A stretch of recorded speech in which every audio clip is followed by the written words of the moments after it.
नमस्कार, मी लतिका। आज मी तुम्हाला चवळीच्या शेंगाची सुक्की भाजी बनवून दाखवणार आहे। त्यासाठी बघा, चवळीची शेंग जी घेतलेली आहे ना, ही 400 ग्रॅम चवळी शेंग आहे। चवळी शेंग काय केलेली, स्वच्छ धुवून घेतलेली आणि मग नीट करून घेतली। तर नीट करून कशी घ्यायची, जशी आपण गवारी कशी करतो तशी नीट केली तरी चालते ना। तसं बुडका आणि देठ काढून तुम्ही कापून जरी बारीक घेतली तरी पण चालते। कढई गरम करत ठेवली, त्यामध्ये आपण तेल टाकून घेऊया। तेल टाकायचे आपल्याला एक पळी, तुमच्या आवडीप्रमाणे कमी जास्त करू शकता आणि गरम होऊन देऊया। तेल गरम झालेलं आहे, त्यात टाकायची 1 चमचा मोहरी। मोहरी एकदम बारीक अशी आहे बघा। 1 चमचा जिरं, त्यात टाकणार एक कढीपत्ता आणि त्यात टाकणार एक मीडियम आकाराचा कांदा।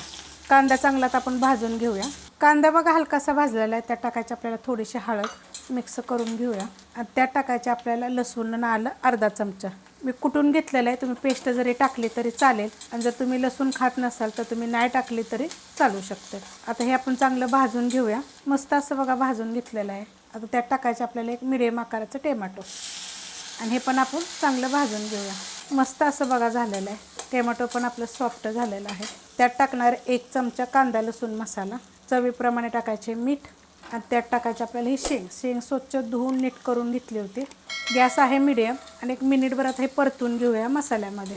मसाल्यामध्ये बघा मस्त असं परतून घेतलेलं आहे। तर तुमच्याकडे जर कांदा लसूण मसाला नसेल तर मिरची पावडर जरी टाकली तरी चालेल। कोणता जो मसाला तुम्ही वापरता तो टाकला तरी चालेल। ह्यात टाकू आपण थोडीशी कोथिंबीर, हलवून घेऊया आणि ह्यात टाकायचं आपल्याला 2 चमचे शेंगदाण्याचं कूट। जर तुम्हाला आवडत असेल तर टाका, नाही टाकलं तरी चालेल। ह्याच्यामध्ये जर तुम्हाला पाहिजे असेल, जास्त जर भाजी पाहिजे असेल किंवा थोडंसं वेगळ्या पद्धतीत पाहिजे असेल तर ह्याच्यामध्ये 2 बटाटे साल काढायचे आणि बारीक चिरून जरी टाकले तरी चालेल। ह्याच्या अगोदर पण खूप रेसिपी मी अपलोड केलेल्या आहेत। आता ह्याच्यामध्ये काय करायचं, तर 2 मिनटं फक्त परतून घ्यायचं मीडियम गॅसवर।